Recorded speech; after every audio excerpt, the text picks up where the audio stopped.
Hey guys, welcome back to the channel. As you probably know, I'm a pretty big fan of this camera, the GH5. I've got the Leica 12-60 on there, and this is a great camera and lens combo for stills, video, films, and travel too. But it's not exactly the smallest camera for travel. I mean, I think it's the second or the biggest micro four thirds camera ever made. Well, that's where this comes in, the Lx100. This is the first version of the camera, but it's super tiny. It's almost as good as the second version. So recently I went to Colorado and tested these two cameras because I can't just have a vacation. I gotta be testing stuff. And I really wanted to put these cameras head to head, both on paper, and tell you guys my honest thoughts of how they were to use in the real world in some real travel type situations. All right, let's check it out.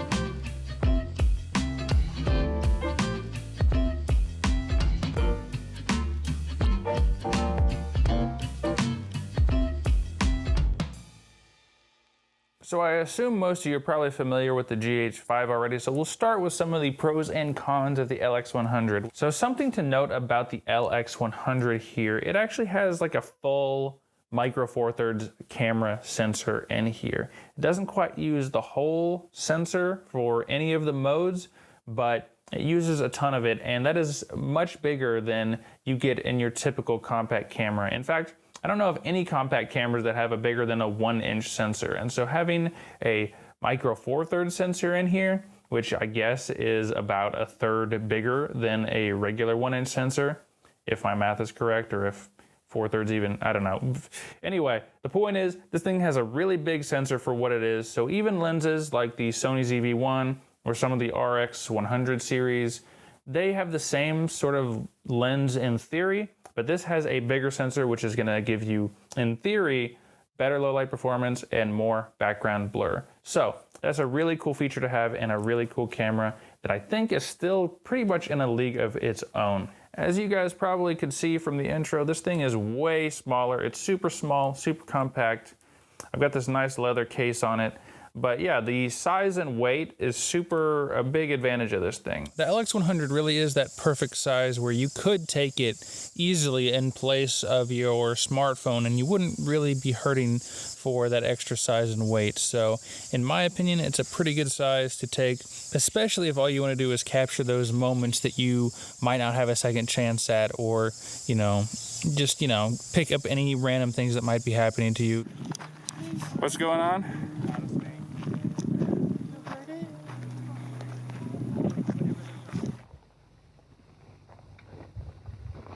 You've got a physical aperture ring, a physical focus ring, which is pretty rare for like a compact camera. And I love that as like a filmmaker, or, a lot of those point and shoot cameras with just autofocus, or like having to use this back wheel or something crazy for focusing, doing manual focus for video, is super annoying. So I really appreciate that this one has like an actual focus ring. I mean, it's fly-by-wire obviously, but still nice. There's also an exposure compensation and a shutter speed dial on top, making this basically like a little Fuji camera when it comes to the operation and controls, which is super cool. People always talk about Fuji with the really cool dials and the really good feel in your hand, but honestly, Panasonic did a pretty good job with this thing. Back to the size and weight. When you're traveling, obviously size, weight, space in your bag, is super important stuff. And even just having something heavy on your neck strap weighing you down after a 3 or 4 or 5 hour hike, that thing is gonna feel like a boat anchor. And so the less weight you can get, the better, really. And so That's where really the Lx100 shines, is that size and weight category. It's not just the size and weight though. I mean, if you look, this has a really crazy lens. Essentially a 24 to 70 millimeter. It's got an f1.7 aperture on the wide end and an f2.8 aperture on the long end. So if you're pitting it up against the 12 to 60 like I am, it's actually faster on the wide end and on the telephoto end. And if you've got the 12 to 35 instead, then it's still way faster on the wide end. This lens does not stop there though. At the wide end, you get some insane macro pictures, and the quality of this lens is really good. I mean, I like the characteristics, I like how the bokeh looks. It's a little bitty sometimes, just when things are not super out of focus, but the ability to get super close up on stuff like bugs and this fat caterpillar I saw on my trip to Colorado was super cool. Something that doesn't really bother me, but I've seen people complain about in the past, is the flare on the Lx100, and yeah, it can definitely be a little intrusive. Those big green blotches are pretty noticeable, as well as that traditional Micro Four Thirds like blotches on the tops and bottoms of the actual flare itself.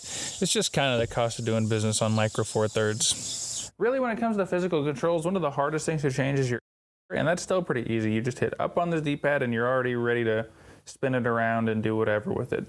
The other thing I kind of don't love is, it's not the camera's fault particularly more than the case, but the AF MF switch is like right here in the like crack, you know, and this case sort of covers it up. So, you know, the autofocus does really well in photos. It does, you know, I mean, it's Panasonic autofocus in video, so yeah. But when you want to switch to manual focus, which I did want to do a few times when the autofocus just wasn't hitting or it doesn't know what to do, it definitely, you know, was kind of weird to use. And because of that Leica flip screen, you got to be careful switching that thing around too much, because you might end up in a situation like this. Hey babe, do you think we're in focus?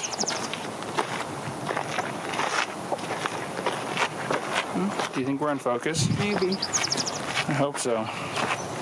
Another gripe of mine was the way you select your autofocus point when you're in that single point mode. Usually I'm using the like big area where just, you know, the camera figures out what to do. But if you're on one area, for example, so you go to the focus, hit down to your area, you can resize it and move it. It's just kind of annoying to hit like 1, 2, and then move it, you know? So, and that's, you know, that's not exactly the camera's fault. You know, the GH5 has that little like, yeah, it's not just the dial, but the other joystick thing. And the GH5 also has a touchscreen, which, you know, this doesn't. The version 2 does, but this one doesn't. Okay, let's talk about a few more things. If you guys are familiar with the Panasonic line, back in the GH4 days and on some of the cheaper cameras, there's a crop in 4K. And unfortunately, there's a crop for this camera as well. It's not the biggest deal in the world. You usually don't notice it. It's kind of a benefit sometimes because you can get a little bit longer range, but if you're trying to get wide shots in 4K, it's going to be a little bit limiting. I didn't really run into it, but you know, obviously no crop is better than a crop most of the time. I guess technically this thing's only got like 13, 14 megapixels. Its bigger brother's got like 17 or 18, but the GH5 has 20 megapixel stills. So at the end of the day, this is going to be a little bit worse resolution, but honestly for social media and Facebook and, you know, Instagram, this is going to be more than enough. And it actually has a really cool feature. It's got a, you know, aspect ratio switch at the top, and this thing has a multi-aspect ratio sensor, which I guess means you don't really lose any information when you crop in terms of, you know, I don't know. I'll put up a definition right now. Oh, so that's what it means. Cool. As much as I do like this lens, by the way, I have to say it can be a little bit limited. 24 to 70 isn't exactly an all-encompassing zoom range, and there was definitely a few times where I, like, you know, saw a dude running up the side of a mountain, not even on a path for some reason, where I would have wanted a little bit extra reach, you know. I mean, even the 12 to 60 wouldn't have given me that much extra reach, but it would have been something. And with the more megapixels, you could have zoomed in further too, so there is that. There's a few last issues I need to mention with the camera and the lens as well.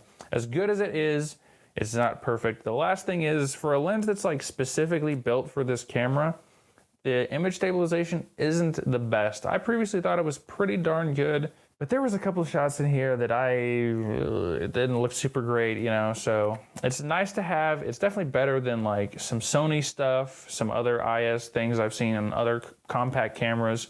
And honestly, here is the thing that's gonna be the deal breaker for most people. This thing is not weather sealed at all. In fact, it is notorious for getting dust in the lens, which is really bad because you can't take the lens off and clean it. So once a piece of dust is in here, it's kind of just stuck there. So I found that the one piece of dust that's in my lens from when I bought it is pretty much visible from f5.6, and it gets really noticeable like f8. If you like shooting at f8 to get a landscape all in focus and everything, it's gonna be kind of a bummer for you, because if you get a piece of dust in there, you're always gonna see it, and especially in video, that thing is super hard to edit out. It's not just dust. If it starts to rain, if it's snowing, this thing can freeze, it can get rained on, it can get ruined, and so, and the version 2 doesn't solve any of those problems either. So if the version 2 had a touchscreen, which it does, and was weather sealed, it would be perfect, and I think would be worth the upgrade. But I think for most people, this first version of the Lx100 is gonna be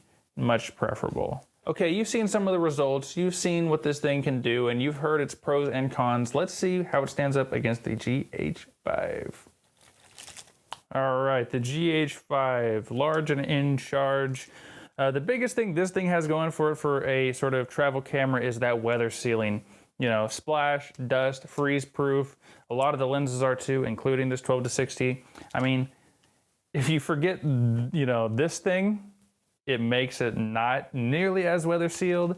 So definitely make sure you have this thing on there. But yeah, that weather sealing is huge. So the Lx100 definitely has it when it comes to the speed and the macro capabilities of the lens. But the GH5 with the 12-60 obviously can go all the way up to that 35 and then 40 and then 50 and then 60.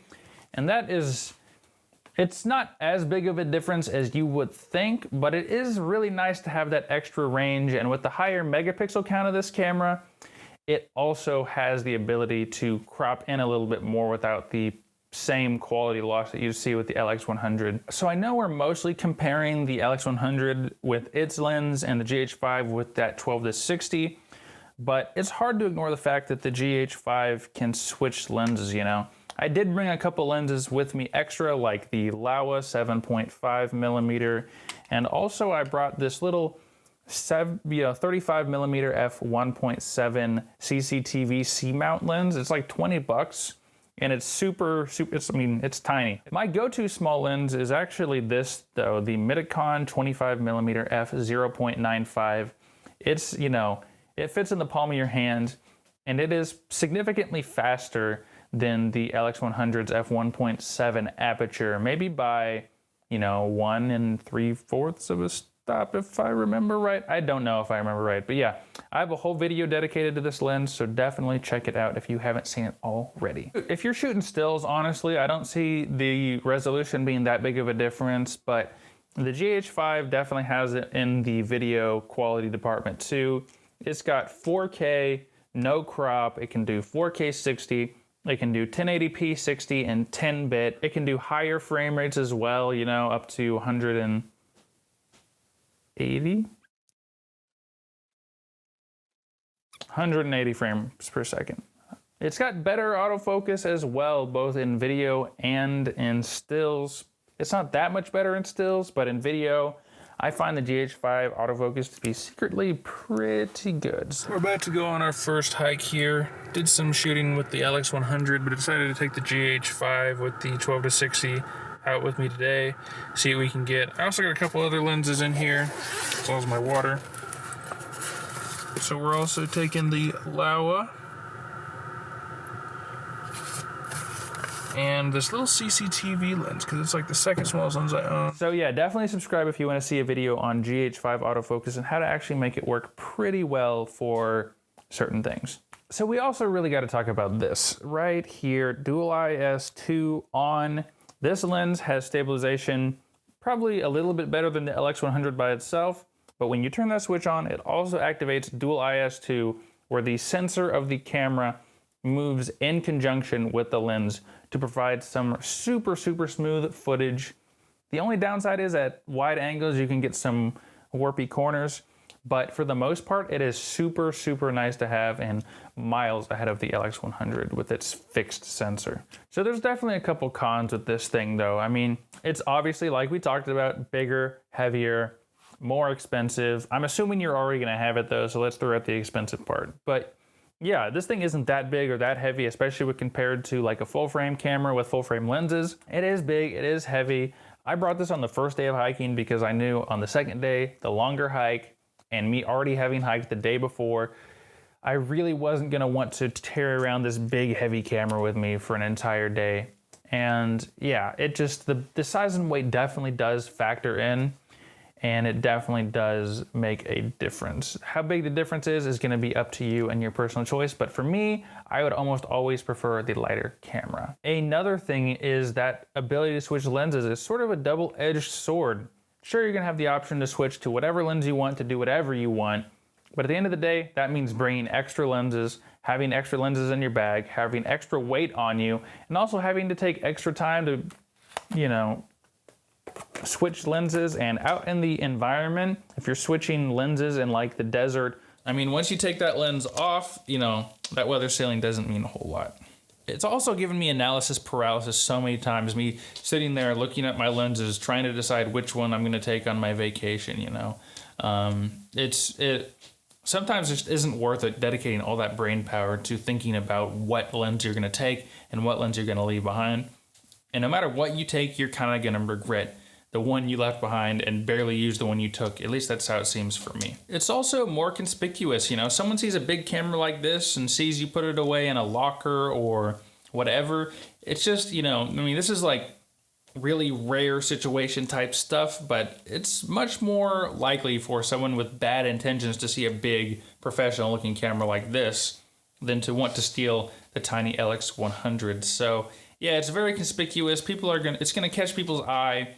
You're gonna get turned away from some places. And honestly, it's less comfortable to have this around, you know. I take this out with the GH5, my main workhouse money maker camera, and take it out for just a vacation or for fun.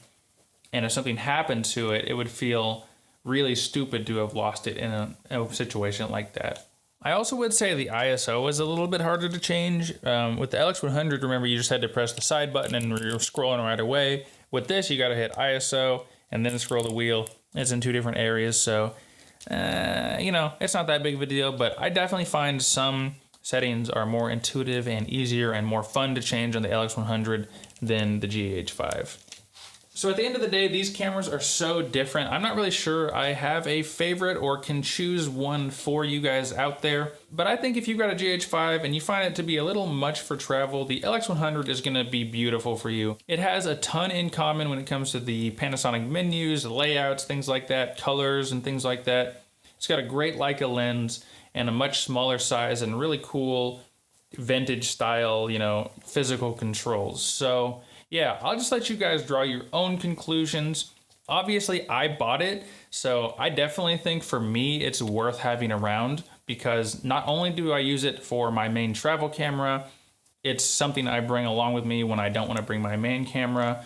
And it also works as a pretty decent B camera. If you're a professional video guy and you like time lapses, you like B-roll, you like to have a second camera with you, the Lx100 might not be the worst idea to grab. Anyway guys, I hope you found this video entertaining and interesting. I've never seen really a real comparison between these two cameras for travel, so I hope this video, it was valuable to you guys and you learned something from it. Anyway, if you made it this far in the video, I assume you liked it. If you did, go ahead and hit that like button. While you're down there, I want you to tell me, what do you do for your travel stuff? Do you just bring your GH5 along? Do you bring a small compact camera like the Lx100? Or do you have something else you use, like something from Sony? Or maybe you just use your phone, which is good enough in most cases. Anyway, let me know down below, and if you really like this video and want to see more videos like this on the GH5, on the Lx100, filmmaking, gear, lenses, whatever, definitely consider subscribing to get notified when my new videos go live. And again, thank you guys for watching.